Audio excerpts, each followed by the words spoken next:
ওখানে কে রে? আমি খোকা। তোর সঙ্গে আবার দেখা? মাথায় কি রে? আমের ঝাঁকা। 10টা বাজে, স্কুল যাবি না? স্কুল যাওয়া বিলাসিতা, খেতে পাবি শুধু একা, ঘরের মানুষগুলোর পেট যে ফাঁকা। মা কোথায় রে তোর? শহরমুখী।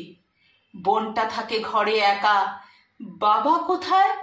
হেথায় সেথায়। ছুটছি সবাই আনতে টাকা। আম খাবি বুঝি? ও, তোর তো দাঁতে পোকা। মিছে কথা, ওসব মনের দুঃখ বুকে রেখে অন্তমিলের জন্য লেখা মিথ্যে কথা। বেচবো বলে যাচ্ছি বাজার, পেটে মোচড় খিদের ব্যথা। সেই কবেকার আগের কথা, দুঃখ নিয়ে হাঁটছি একা।